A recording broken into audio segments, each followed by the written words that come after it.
நேத்து இருந்தவங்க இன்னைக்கு இல்ல.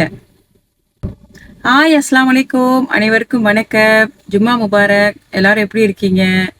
நேத்து இருந்தவங்க இன்னைக்கு இல்லைங்க. ரொம்ப கஷ்டமா இருக்கு.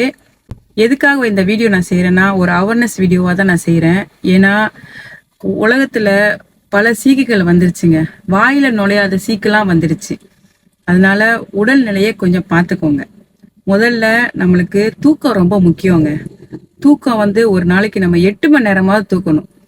ஆனா நான்லாம் தூங்குறது ரொம்ப கம்மிங்க. 3 மணி நேரம் 4 மணி நேரம் தாங்க தூங்குறேன். ஏன்னா வேலை, வீடு, பிள்ளைங்க அப்படின்னு பாக்குறதுனால தூங்குறது ரொம்ப கம்மியாயிருச்சு. இன்னொன்னு சீக்கு. இந்த சீக்கு என்னென்னமோ சீக்கெல்லாம் வருதுங்க. அந்த சீக்கும் உடல்நிலையே பாத்துக்கிறங்க.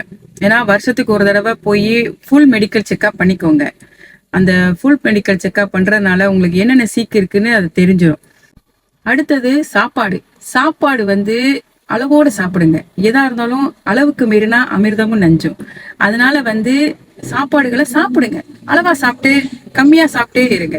அள்ளி வச்சு குத்தி குத்தி சாப்பிடாதீங்க. ஆமா, இப்ப எல்லாம் வீடியோல சொல்றாங்க ரிவ்யூ பண்ணாதீங்க. போய் ரிவ்யூ பண்றதுனால உங்களுக்கு சாப்பாடுனால உங்களுக்கு தெரியுமாங்க? ரிவ்யூ பண்ண போற நாங்க எவ்வளவு தெரியுமா சாப்பிடுவோம்? ஒரு இதுல ஒரு ஸ்பூனு, ஒரு கை சோறு அப்படிதான் நம்ம சாப்பிடுவோம் தவிர எல்லாத்தையும் நாங்க சாப்பிட மாட்டோம். நானும் ரிவ்யூக்குலாம் போயிருக்கேங்க. என்னென்னமோ பேசுறாங்க. பல விதமா மக்கள் வாயில எவ்வளவோ பேசுறாங்கங்க. காது கொடுத்து கேட்கவே முடியல. அப்படிலாம் பேசுறாங்க. அதுக்கப்புறம் அடுத்தவங்களை பார்த்து பொறாமப்படாதீங்க. கஞ்சிஸ்டி. இந்த கஞ்சிஸ்டினாலேயே பல பேர் உயிர்கள் போயிருக்கு. ரசூல்லாவே பயந்துருக்காங்க இந்த கஞ்சிஸ்டிக்காக. அதுக்குள்ள துவாலாம் இருக்கு. ஆனா ஏன் அந்த கஞ்சிஸ்டியை நீங்க ஏற்படுத்துறீங்க? மக்கள் அவங்கவுங்க விருப்பப்படி அவங்க வாழ்றாங்க. ஏன் அவன் அப்படி வாழ்றான், ஏன் இப்படி வாழ்றாங்க, ஏன் இவ இப்படி வாழ்றான்? என்னையே நிறைய பேர் கேட்டிருக்காங்க. உங்களுக்கு டிக்டாக்ல இருந்து காசு வருது, யூடியூப்ல இருந்து காசு வருது, நல்லா தானே இருக்கிறீங்க அப்படின்னு. ஆனா என்னோட கஷ்டம் எனக்கு தாங்க தெரியும். நான் அதுக்கு எவ்வளவு கஷ்டப்படுறேன், அதுக்கு எவ்வளவு நான் முயற்சி பண்றேன், எல்லாத்துக்குமே அது எனக்கு தான் தெரியும். ஒவ்வொருத்தவங்களுக்கும் ஒவ்வொரு கஷ்டம் இருக்குங்க.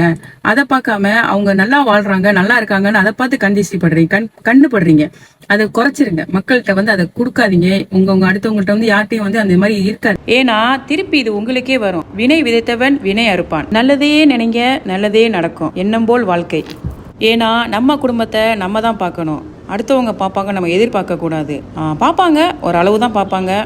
எதா இருந்தாலும் நம்ம தான் பார்க்கணும். உங்க வீட்டு பிள்ளையா என்ன நினைச்சு நான் சொல்றதை கேட்டு உடனே போய் ஃபுல் மெடிக்கல் செக்அப் பண்ணிக்கோங்க. அஸ்ஸலாமு அலைக்கும்.